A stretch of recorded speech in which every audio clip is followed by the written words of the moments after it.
2026 সালের মাধ্যমিক পরীক্ষায় দ্বিতীয় স্থান এবং চতুর্থ স্থান অর্জন করা দুই পড়ুয়াকে সম্বর্ধনা জ্ঞাপন করা হলো আগরতলার ধলেশ্বর রামকৃষ্ণ বিবেকানন্দ বিদ্যা মন্দিরে।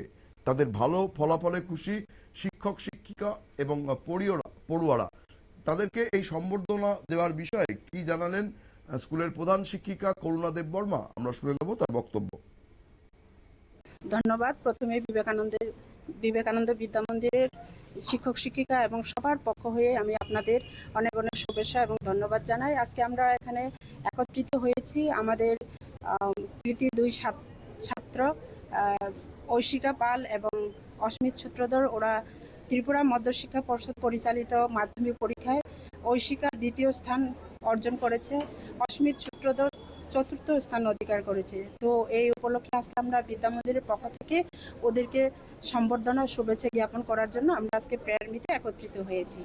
তো আজকের এই দিনে আমরা খুবই আনন্দিত এবং গর্বিত, কেননা এই দুই ছাত্রীর কৃতিতে আমাদের বিদ্যা মন্দির অনেক অনেক আনন্দিত এবং সারা ত্রিপুরা রাজ্যে আমাদের বিদ্যা মন্দিরের নাম ছড়িয়ে গেছে। সেজন্য বিদ্যা মন্দিরের পক্ষ হয়ে এবং আমাদের ম্যানেজিং কমিটি, এসএমসি কমিটি, অভিভাবক অভিভাবিকা মণ্ডলী এবং শিক্ষক শিক্ষিকা সবার পক্ষ হয়ে সবাইকে আমার আবারও আন্তরিক প্রীতি শুভেচ্ছা এবং জ্ঞাপন করছি।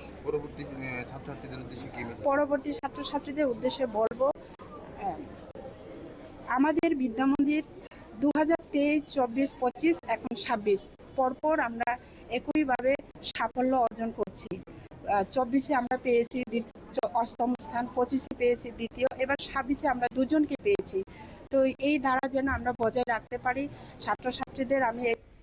আমরা শুনে নিলাম প্রধান শিক্ষিকার বক্তব্য। তিনি জানান যে গত কয়েক বছর ধরেই কিন্তু এই বিদ্যা মন্দিরের পড়ুয়ারা তারা ভালো ফল করছে মাধ্যমিক পরীক্ষায়।